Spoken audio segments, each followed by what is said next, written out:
Welcome to this is the first session of the semester.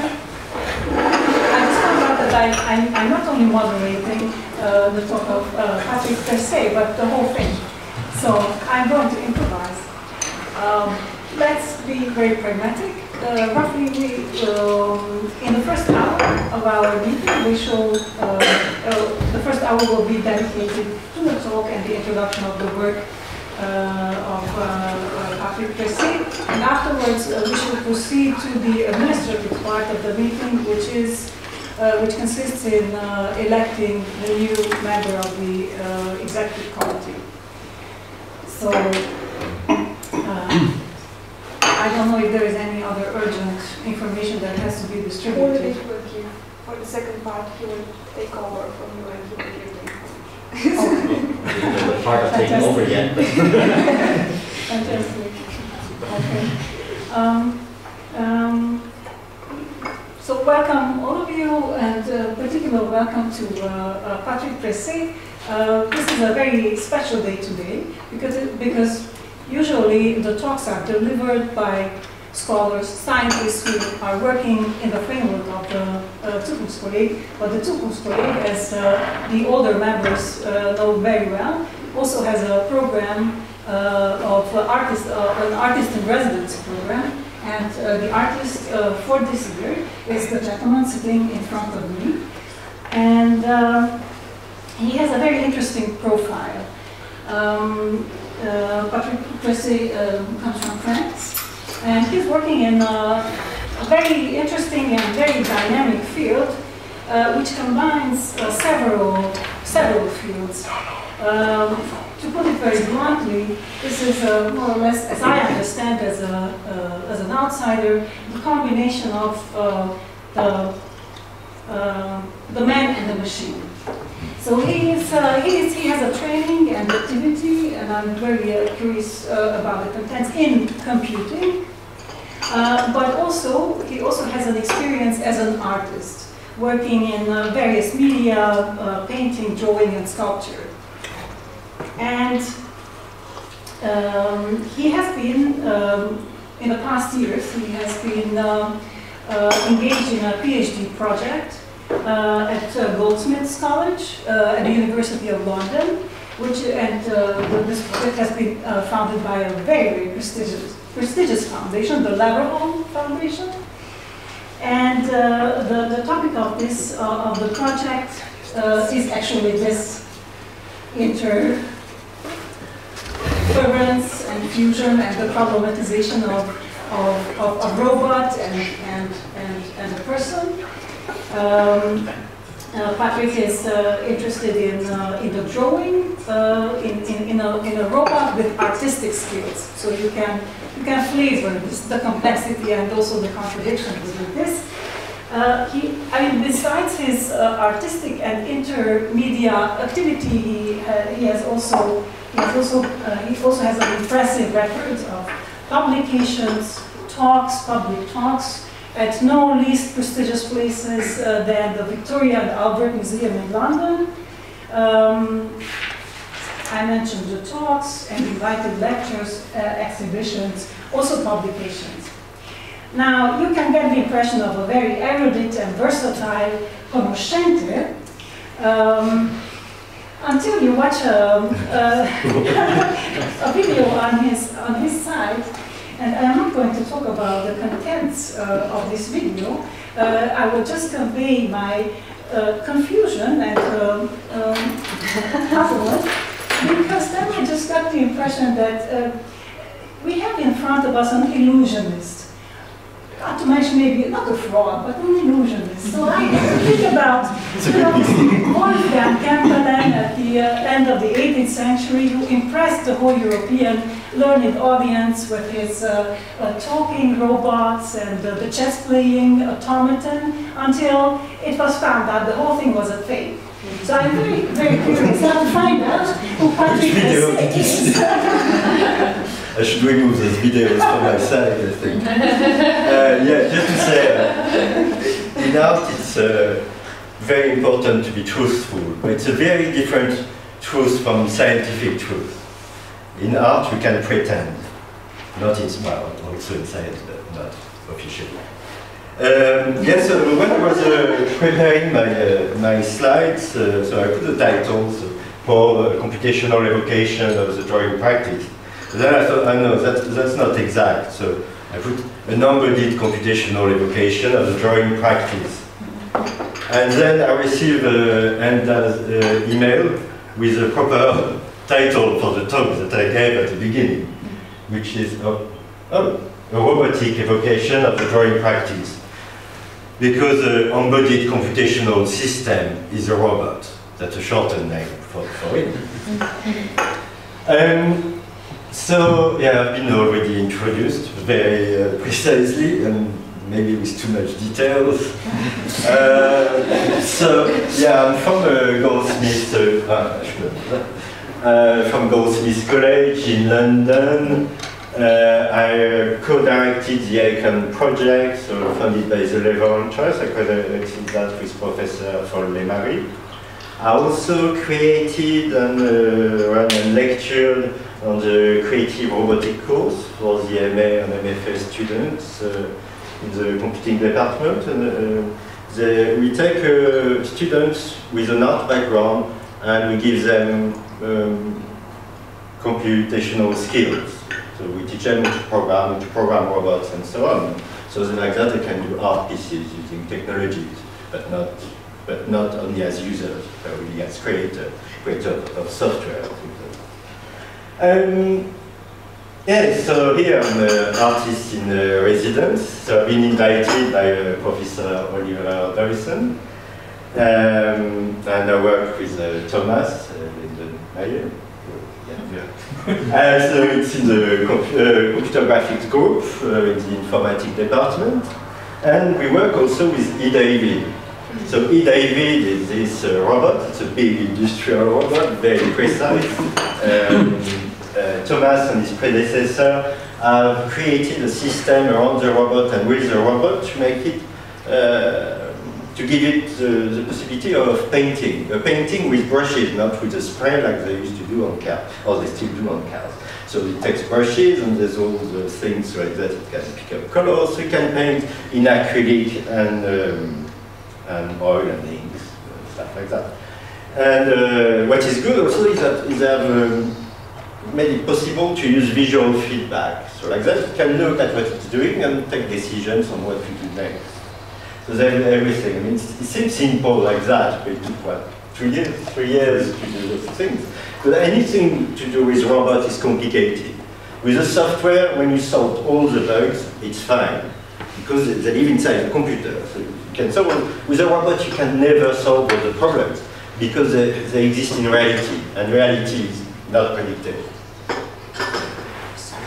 So, as an artist, I mean, as you say, I've been exhibited internationally, museums, blah, blah. Anyway, you've said everything already, so don't need. Yeah, so I'm people say artist, scientist, scientist, artist, and so on. I would say that I'm an artist informed by sciences.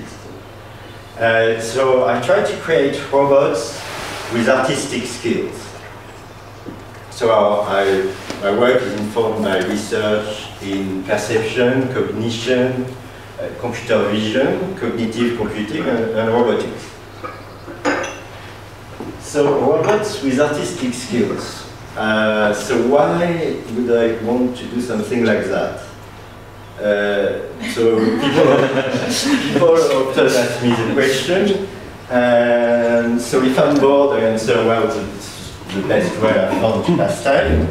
It's quite an interesting thing to do. Then because people say, oh, you know, humans do it far better, it's impossible for robots to have artistic skills, it just doesn't work. But, I mean, I think if something is impossible, it should not stop you from trying to do it. Otherwise, why would we do it? So there are a few answers that I can give, so to make the world a safer place, because you can imagine that if we give artistic skills to robots, it's very unlikely that they will go to war and bomb people and things like that. For robot social integration also, because in 20, 30 years we will have robots in our own homes, companion robots. But because we are very far from artificial intelligence, they will seem a bit autistic. They will have problems of social integration. So if they have artistic skills, that will help them to integrate. Yeah, also it's marketable for the skill for domestic robots. If you have a robot at home, or if you download apps for it, so you can download an app for dancing, for singing, for playing instruments, and for drawing, for example. So at the end of the dinner, you can draw your guest also. So it's very valuable. More seriously, the reason why I started to do the things, or the official reason, is to understand the drawing activity. So to understand how people look at reality and transform that into a drawing. So transfer that into movement that will create a drawing. And so for artistic and existential purposes, so that's the real reason. I'm going to get into that. And also to reach a certain form of immortality. You can ask me about that after if you want. I won't talk about that in this talk. So for artistic, just checking the time.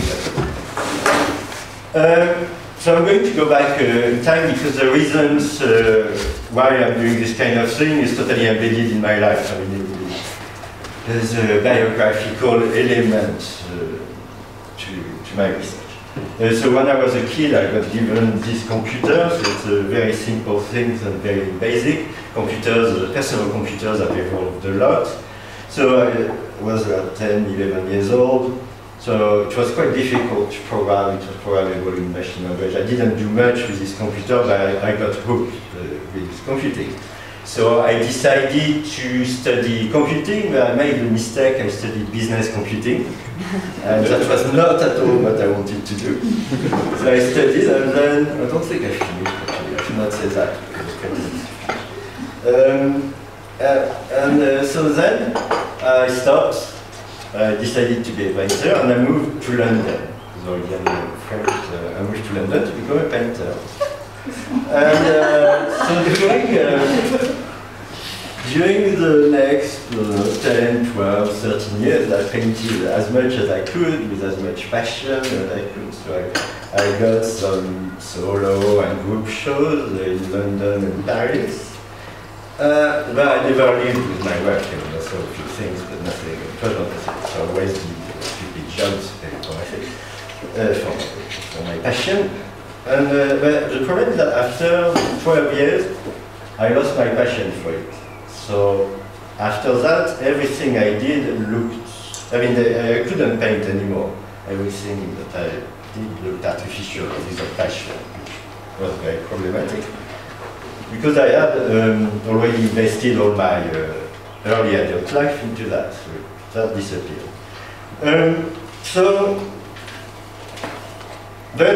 So I remember that I had another passion, which was computing.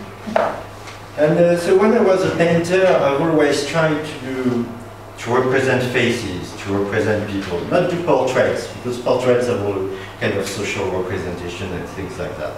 I was always trying to represent the human as almost as an animal, just as a human being. So I never found the right way. I never found something satisfying. So closest I got were those kind of sketches, very fast sketches, quite expressive. And so when I lost my passion for doing things by hand, I went back into computing. And of course, the first thing I did with the computer is to try to do what I could not do by hand anymore. So I used the computer as a kind of prosthetic. I created a prosthetic for my loss of creative ability. And so I got different results, and after a year or two I got this kind of results. You can see the relation between that and that. So those were done with a pen plotter. Pen plotter were all the machines used by architects. So there's really a pen going on the paper and doing a drawing. It's a proper drawing, which is quite important because it's very different between a printed thing and a drawn thing.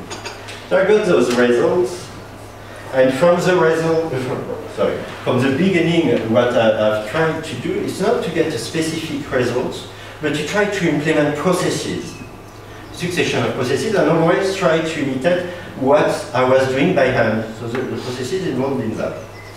But and at this point, so I got more interesting results, and I see the feedback I got from people. I knew that I was onto something interesting.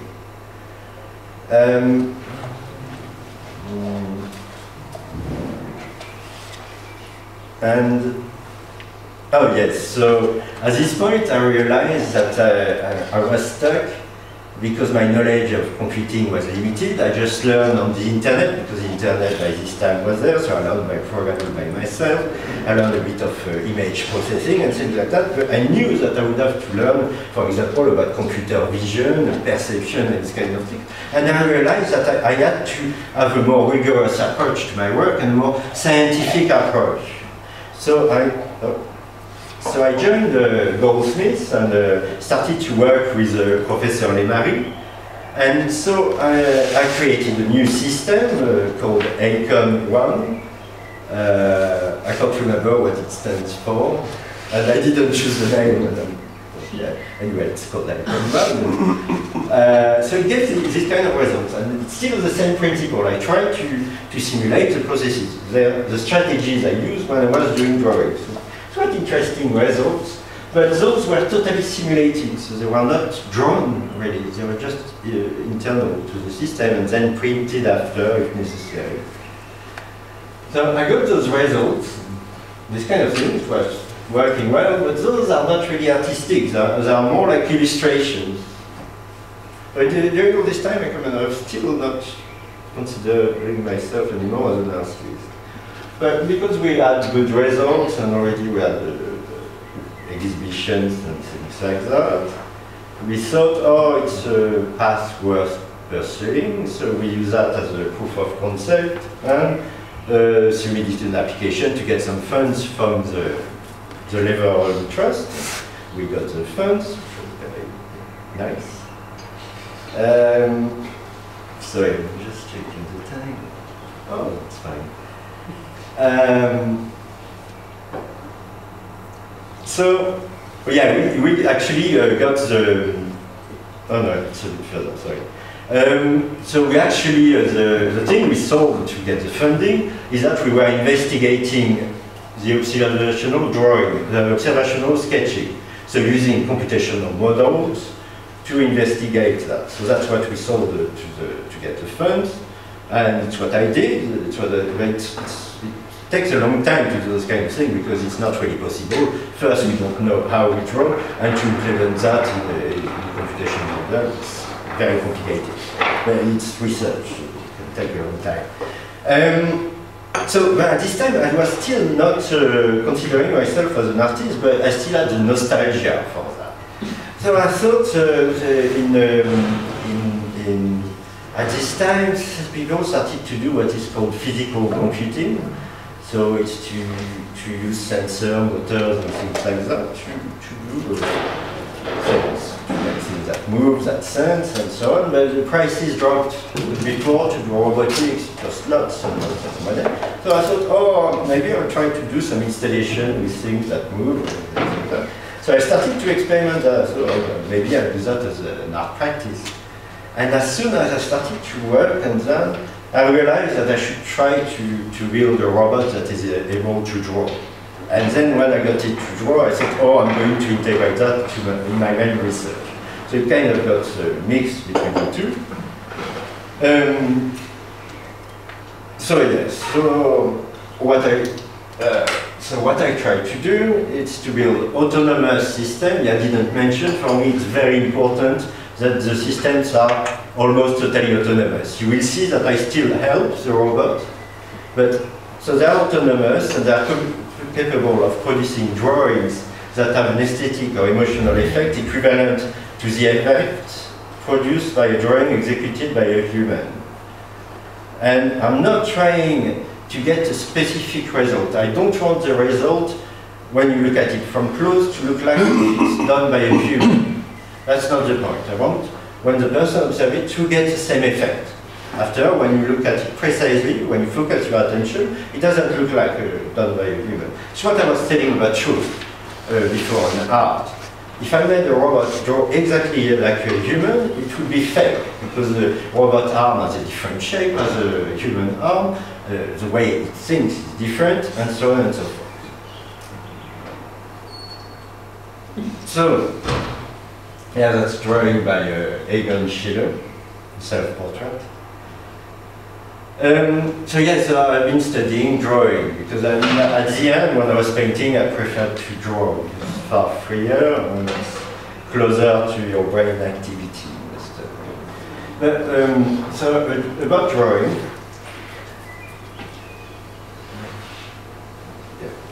So about drawing, so drawing is an exceptional and unnatural visual experience. When you look around you, you don't see lines. You might see edges, but you see surfaces, you see movement, you see colors, textures, and so on, but no lines. You can verify that. There are things, filters that we use in computing, for example, candy filters that detect edges. If you do that on a natural image, the result doesn't look at all like a drawing. It's far less readable and so on. So drawing is a reconstruction of reality. It's not a copy and a filtering of reality. It's not a transformation, it's a reconstruction. So yeah, you can say that a drawing is a set of monochromatic hand-drawn marks on the surface. That is the reduced version, that is the minimal definition. And so Rawson said it's an image composed of marks which does not rely on color or surfaces to represent a subject.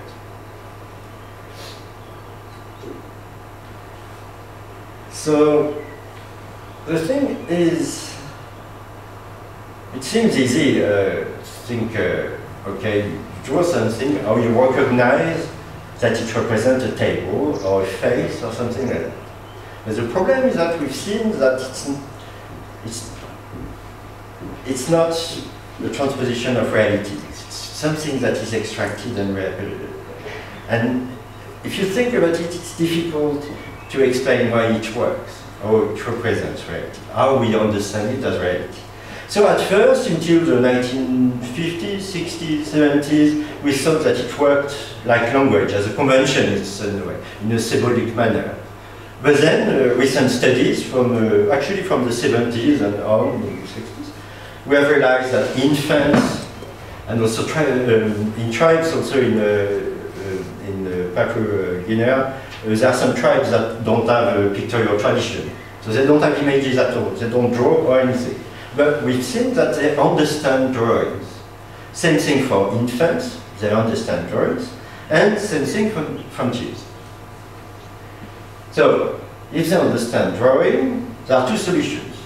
Or they have evolved the capacity to understand drawings, but we've seen that in the natural world there are no lines, they haven't evolved that. But, so it must trigger the perceptual system in the same way as the natural world, the natural perception. So it means that drawing must trigger something on the visual pathway of the perceptual or visual perceptual system work. At some point during the pipeline, it just arrives there and works as a representation. So, I keep checking the time. Oh, oh yeah, yeah, I have to accelerate a bit. Yeah, I'm going to pass that actually. Yeah, something that is important that I have to say here. So when artists or other people talk about how drawing works, or it gives aesthetic or emotional experience to the viewer, it's because of its time and movement and process capturing capability. So if you want, a drawing is a memory of the processes that created it. And a drawing is a direct result of the artist's movement. There's nothing between the pen and the line, if you want. There's nothing between the pen and the brain. It's a direct representation of the artist's intentions. And when you look at a drawing, it has been shown that when you perceive that, you perceive the history that has created the drawing. And that is very important. Because when you look at artworks in a certain way, I mean, some people say that the way you experience aesthetics and emotion, it's because you feel the artist's intentions.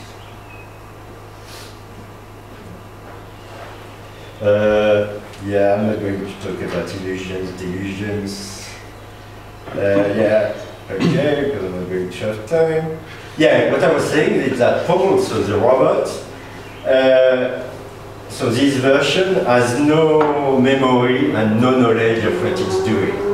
It has no knowledge of the face, and yeah, it doesn't know. So it's naive. And so yeah, I was going to talk about delusion, but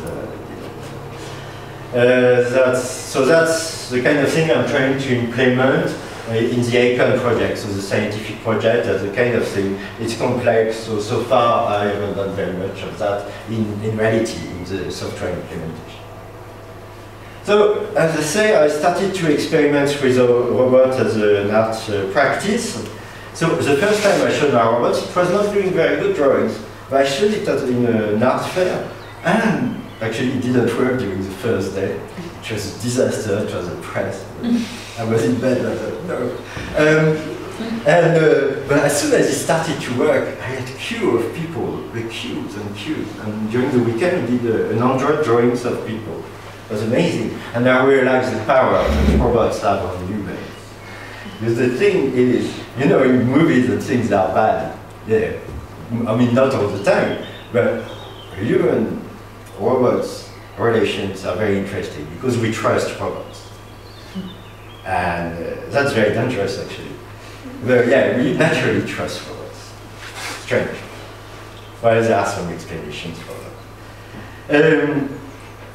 So I've done a lot of exhibitions and so on during the past, actually it's only during the past 3 years or 2 years.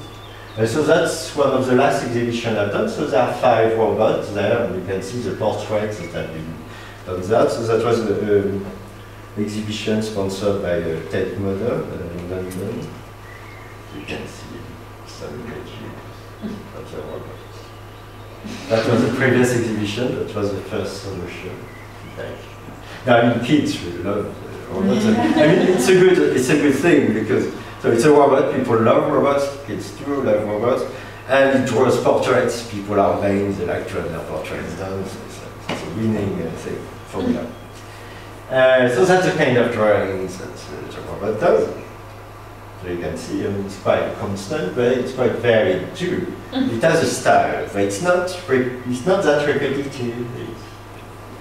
Really? Oh yeah, that's, yeah, I often have my portraits done by my robot. I mean, when I'm in my studio, I'm the only model, so it's normal, I sit there. But during, that was during the private view, it's just a very good trick. So like that, I don't have to talk to people, I just stay there and I say, oh, I can't move, just leave me alone. But I hate private view, just a nightmare. Oh yeah, video.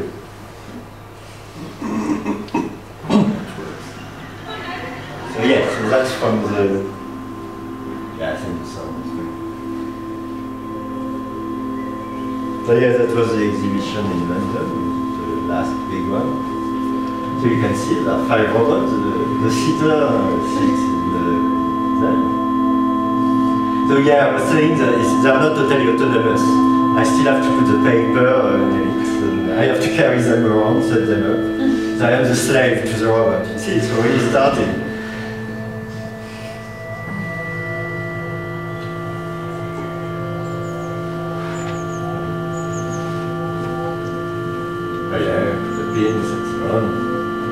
So you see each robot has got a laptop that drives it.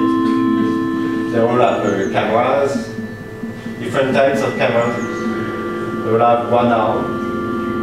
So they are just designed to only draw. That's the only thing that they are supposed to do. So yeah, you have to give them a signal to start, to wake them up in a certain way. So some I just have to twist their arm, and they wake up and they start to move.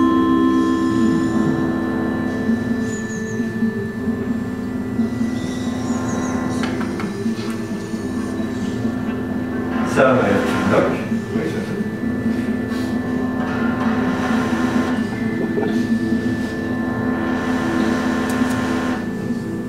So they start to So they do a few movements, so like that I know that they haven't crashed, they have really woken up.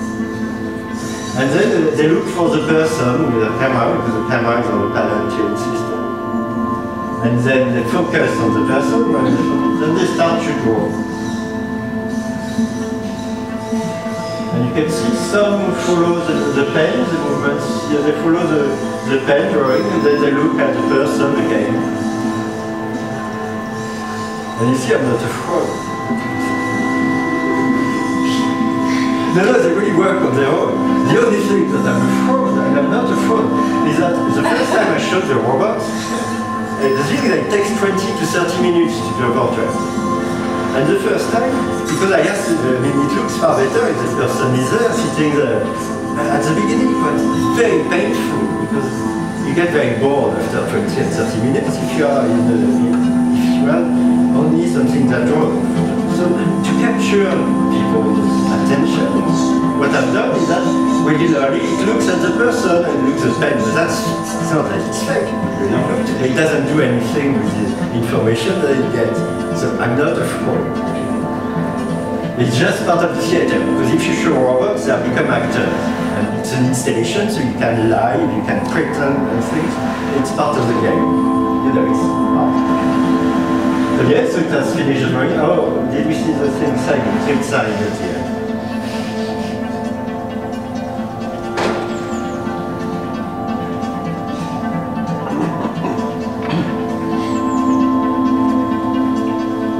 Yeah, I did, I think, about 700 portraits.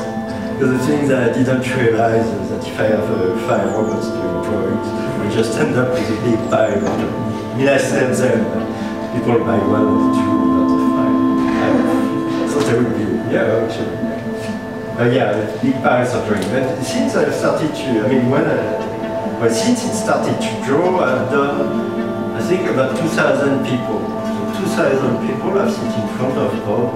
And also, I've met also those 2,000 people. And I have also all the pictures of the people when I sit, because I keep the pictures. And it's quite a nice story. So, what shall I get? Oh, I have 10 more minutes? 15 minutes? Something like that. So I'm going to go, I should talk, the plan was to talk about, what I'm going to talk about?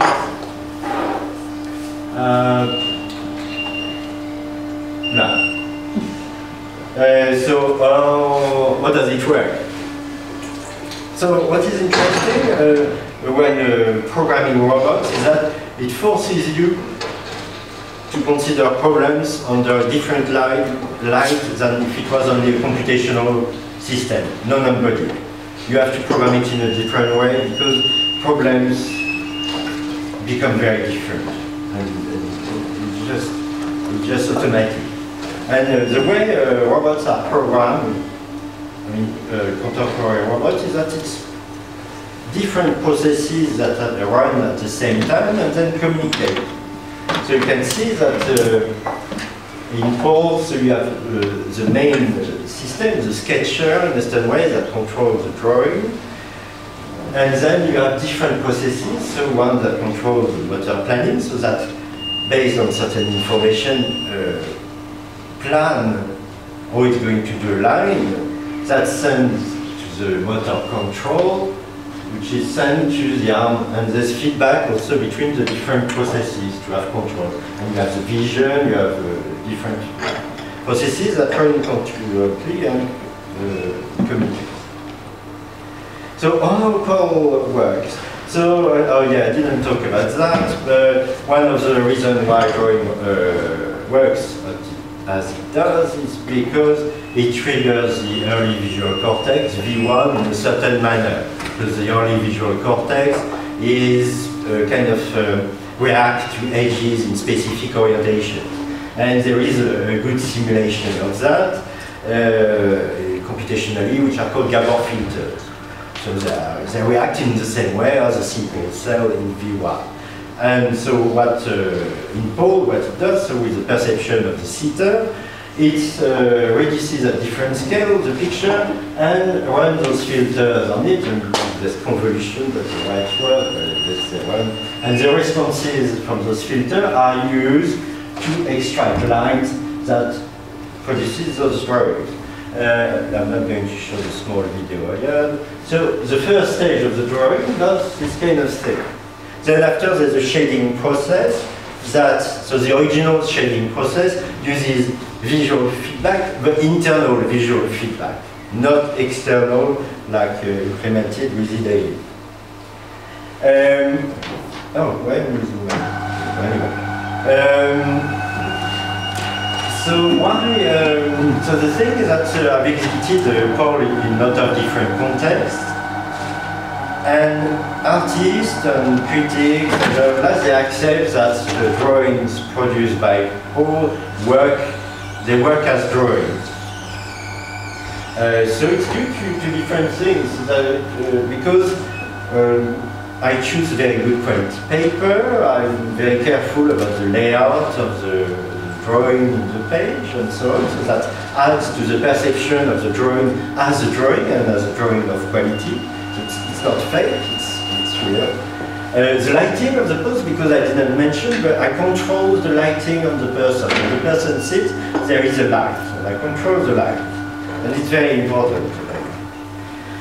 Also, it's an artist-robot collaboration, because when I work on the program, all the time I use visual feedback, and I modify the program until I am satisfied, and until the program reaches a certain stability and produces the drawing I want to produce. So also because I use those Gaba filters, also it kind of accentuates salient features on the face. So the nose, the eyes, the mouth are salient features, and it just accentuates those things. Also, what I mentioned about the recovery of artist intentions, because the robot really draws, there is a history to the drawing. And because there are different processes, there are different layering, and the history of the drawing is recoverable when you look at them. Also, what is interesting about intention is that you see intention far better if there is failure. Like, if you try to do something and you fail, it shows that you had the intention of doing something. Because if you don't make any mistakes, there might be no intention. Don't know if it makes sense. I have something with the failure. I'm not sure if I'm going to talk about that. No, I'm going to talk about what I'm... because I implemented some visual feedback at the end, but it's not stable enough to put in an exhibition, as you know. Anyway, I'm not going to talk about that, because I will have time. So that's the publications. So far my work here, so I've done some work. I've been since February. So I've totally re-implemented the control behavior of Paul system. I started to work on the inclusion of knowledge in the system, so for the system to know what a face is, and so on. And I've started to do simulations of what I want David to do. Because I'm supposed to get David to paint portraits in a way that satisfies me. Because we have an exhibition in a few months, so better to get it to paint stuff. So yeah, that's the result from the initial simulation I've done. So hopefully I would like to get David to paint like that, but it's very unlikely that it's going to paint like that, or it's going to take a lot of work. Because there is, we always talk about the difference between theory and practice, and so with paint and robots there is a huge difference. It's going to take a few months before I get interested in that. But still, it's a good age. So yeah, I mean, those are a list of things. So those are the next talks and exhibition I'm going to give. So the most important one to know about is the exhibition that's going to be in Constance, so that is funded by the college. So it's an exhibition curated by Albert Kummer, And the title is Robot Imagination Between Art and Science. I won't try to pronounce it in German, and I know that it's not the same meaning. And I say, oh yes, at the end. Thank you.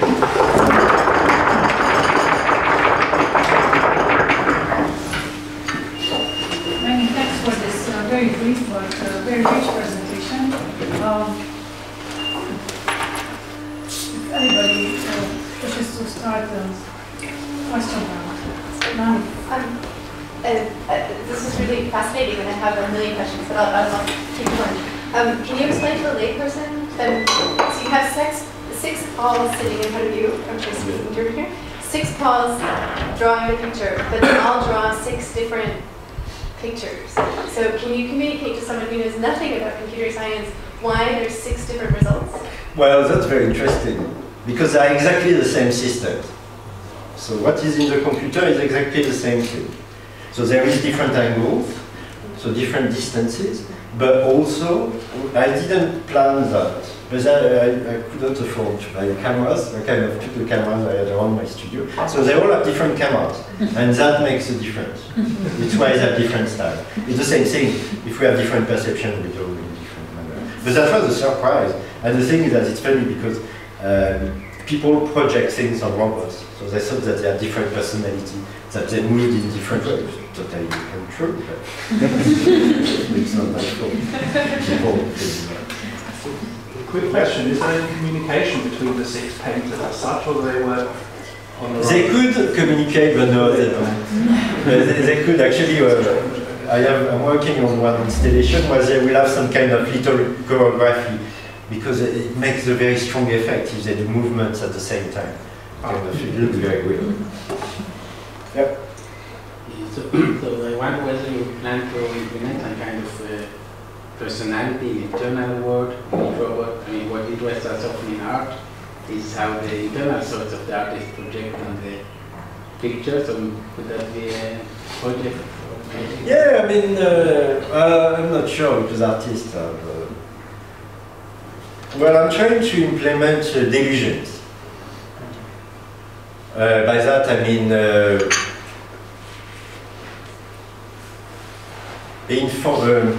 twisted information about reality, or information about reality that are not totally exact. It's a bit like us. One of what is difficult for humans, it's why is it so difficult to draw a reality? It should be very easy. We have good motor control and we see reality very clearly. Why can't we draw? Well, it should be easy. So the thing is that what we know, as soon as we see something, we don't perceive it anymore. In our brain, we classify things, and we don't see reality. So when we don't draw what we see, but what we know.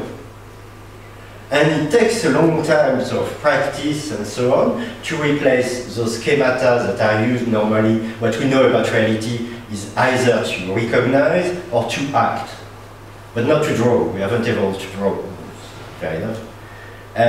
So when you practice drawing to learn, you replace those schemata by some new schemata that are adapted to drawing. So that's what I'm trying to implement, but yeah, it's progressing, but it's going to take me a few years. I have now 4 questions. One was by Torsten Beach, and then Sarah, and then Simon? yes, and then Doris. My question was in a similar direction than the first one. Then, is there any randomness in the drawings, or if you set up the system the same way you did before, will you get a similar result? Well, the thing is that yes, exactly the same situation, you would get a similar result. There is a bit of randomness and feedback, so sometimes it finds solutions that are fairly different, but generally the same. But it's impossible in reality to have the same situation. The lighting is slightly different, the person is slightly different, but especially the lighting. So the robots are quite sensitive to light and light differences. So I don't know if it answers your question. Yeah, so some of your pen drawings remind me of traces from an eye tracking device. I was wondering if you've thought about using one of these as well, like have somebody look at a face or a drawing and draw patterns from how they use their eyes. I mean, there is a lot of work to understand how people draw. There's a guy called Chalenko, now he stopped, for 10 years he used eye tracking to understand how people draw from reality. They did that with professional painters and so on. Yeah, I mean, in a certain way I could spend a lot of time studying drawing. The problem is that programming and things like that take a lot of time too, so just, yeah, I will need a big team of PhD students. Maybe a second unrelated question. A lot of people worry about robot technology taking away jobs in manufacturing. I wonder if there might be the same concern in art. No, I mean, artists accept the robot as a career. I mean, they accept the drawings. The thing is that I'm still the author of the drawing. You know, the existent way, the robots are some kind of little self-portraits. Because they draw, oh, I would like to draw. You know, for the moment, I'd like to write to the point where the robot evolved its own way of drawing. So you show him, you know, a bit of Da Vinci, a bit of Picasso, and from that it evolves its own way of drawing, like we do in reality. What was the question? I guess, I don't know. I mean, it seems like the volume that you produce is much greater than you would be able to do by hand. Ah, yeah. So and also it sells far more. It's far more successful than me. True. Not great for you, but the rest of your fellow artists aren't so happy. So you implement the processes that presumably Johann in V1 in order to enable the robot to make human-like drawings with the Gaba patches and detectors of how the lines go in that. Yeah. So I wonder, is that all it needs? Or, I mean, that's in the human brain, that's where perception starts, right? I mean, we have a whole bunch of processes thereafter, we bind things together and we make quite abstract representations from them. First question, do you plan to implement that also? And the second one, is that really all it needs to produce these pictures? Yeah, I mean, yeah, this doesn't work at all like a human. It works like a human that has no memory, that just reacts to light and knows how to do light and react to what it sees. But it has no memory or no concept of what reality is. So it has no delusions. I mean, by delusions, I mean knowledge about reality that influences the drawing. Because in reality, we can't see reality as it is, so we have to measure. We spend more time just measuring reality and finding things when we draw. And working with axes and things, it is that it's, and all because we can't perceive the world as it is. And yes, I am working on that, but it's a long thing. But I think I'll get there sometime. Yeah. At the beginning you said that you are an artist inspired by science. And I wondered why you said this rather than saying that you're a scientist inspired by art or inspired by an artist, because in my understanding what an artist, or the aim of an artist, is to produce a piece of art. So in this understanding, Paul would be a piece of art, whereas a scientist is trying to understand the way things work. So under this perspective, you would be trying to understand how drawing works and what the processes are that are involved in a human artist. So I wonder whether you could clarify on where you actually see yourself.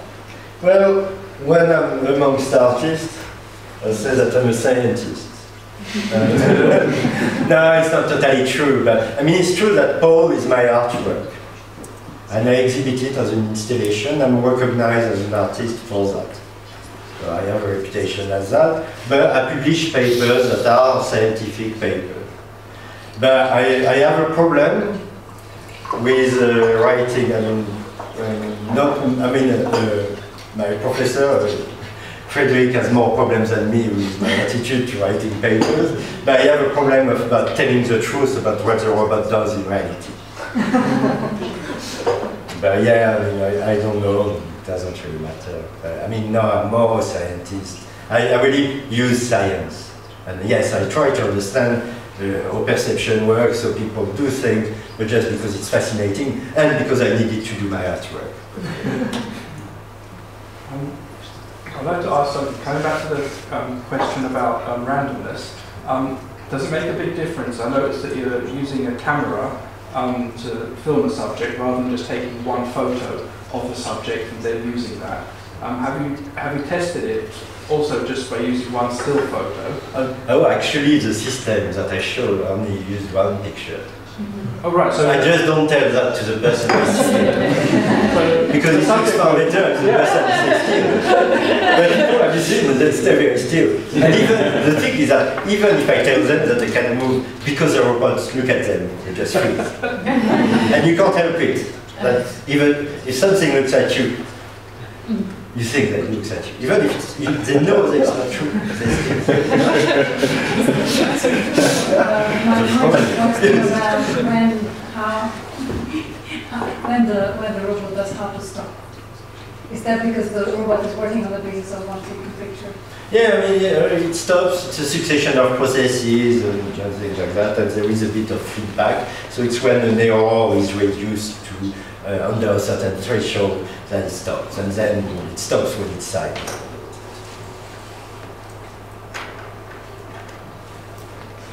So also the visual feedback from the camera is fake somewhat, because the camera is looking at the... Yeah, and it follows the pen when it draws, like we do. Actually, when we draw, we precede the pen. But yeah, no, I mean, this version is fake, because I have one that works with visual feedback. But to show in reality, I mean, in exhibition, it's impossible. Because, I mean, one of the problems to show this kind of thing is that they have to be very stable, especially showing 5 and things like that. I mean, it took me a long time to get things that are, it's possible to have them to work for 2 weeks.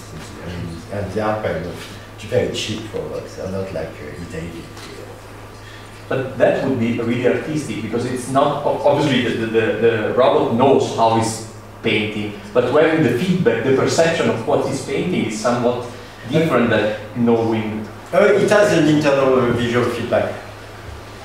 So it's things. I mean, it's just because, I mean, you should see the David, I don't know if the occasion, but the environment to get proper visual feedback has to be totally controlled, about light and things like that. It's out, so when you work with robots, you realize how amazing we are. I mean, how we do things. I mean, we don't realize how complicated it is to do something like that. I mean, just for robots, it's totally impossible.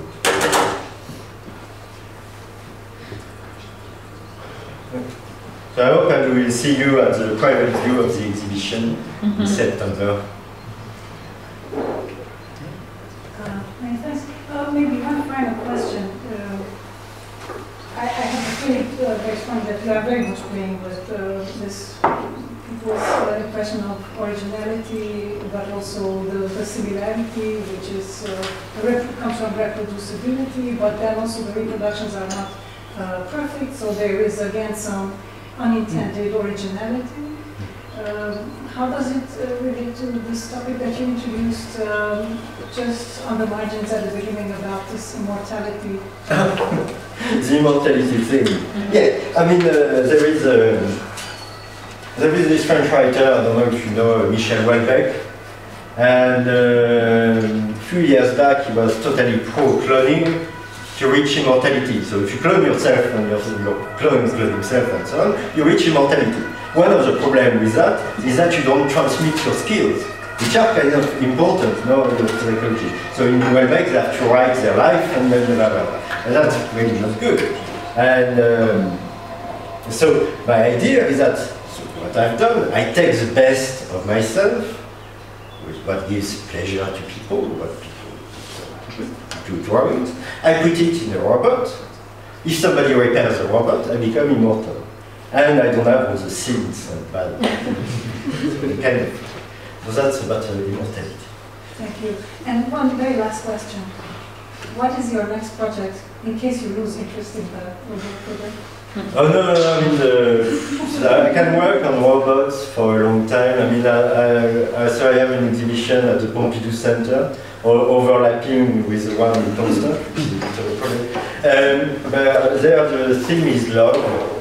So there will be it's for teenagers which are in love with each other. So they have to sit on both sides of the table. There are two robots, so they have to look at each other during 30 minutes, and the robot draws them like that on the same bit of paper.